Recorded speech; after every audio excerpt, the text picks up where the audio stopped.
মধ্যপ্রাচ্যে চলমান সংঘাত আরও ছড়িয়ে পড়ার আশঙ্কা বাড়ছে। ইয়েমেনের বিদ্রোহী গোষ্ঠীদের বিরুদ্ধে সমুদ্র ও স্থল দুই দিক থেকেই বড় সামরিক অভিযানের প্রস্তুতি নিচ্ছে সৌদি আরব। আন্তর্জাতিক বিভিন্ন গণমাধ্যমের প্রতিবেদনে বলা হচ্ছে, লোহিত সাগরে তেল রপ্তানির নিরাপত্তা নিশ্চিত করতেই রিয়াদের এই নতুন কৌশল। ইয়েমেনি বিভিন্ন সূত্রের তথ্য অনুযায়ী সম্ভাব্য স্থল অভিযানের অংশ হিসেবে পূর্ব ইয়েমেন থেকে কিছু সেনা পুনর্বিন্যাস করছে সৌদি আরব। একই সঙ্গে লোহিত সাগর ও বাব আল মান্দাব প্রণালীতে জাহাজ চলাচল নিরাপদ রাখতে বহুজাতিক সামুদ্রিক নিরাপত্তা জোট গঠনের উদ্যোগ নিয়েছে রিয়াদ। সৌদি প্রতিরক্ষা মন্ত্রণালয় জানিয়েছে, তুরস্ক, পাকিস্তান, মিশর, সুদান ও জিবুতি সহ মোট 14টি দেশ এই উদ্যোগে সমর্থন দিয়েছে। সুস্থ জীবন,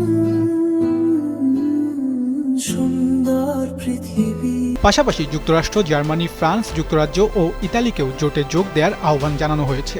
যদিও ইউরোপীয় ইউনিয়নের অ্যাসপিডেস নৌ মিশন ইতোমধ্যেই ওই অঞ্চলে টহল কার্যক্রম পরিচালনা করছে।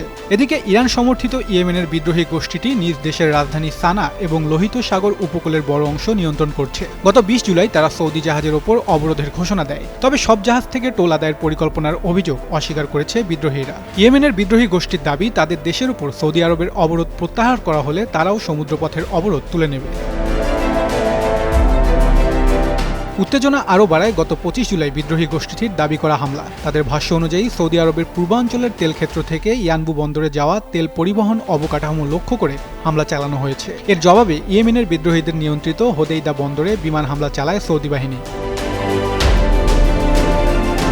বিশ্লেষকদের মতে, লোহিত সাগর এবং হরমুজ দুই গুরুত্বপূর্ণ সমুদ্র পথই যদি সৌদি তেলবাহী জাহাজের জন্য ঝুঁকিপূর্ণ হয়ে ওঠে, তাহলে বৈশ্বিক জ্বালানি বাজারেও বড় ধরনের অস্থিরতা দেখা দিতে পারে। কারণ বর্তমানে সৌদি তেল রপ্তানিতে লোহিত সাগরের ইয়ানবু বন্দরের কৌশলগত গুরুত্ব আগের যে কোনো সময়ের তুলনায় অনেক বেশি। 2015 সাল থেকে চলমান ইয়েমেন সংঘাত নতুন করে আরও বিস্তৃত রূপ নেবে কিনা তা নিয়ে বাড়ছে আন্তর্জাতিক উদ্বেগ।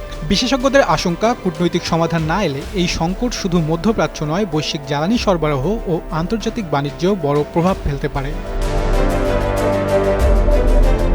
তাসিন বর্ণ, যুগান্তর নিউজ।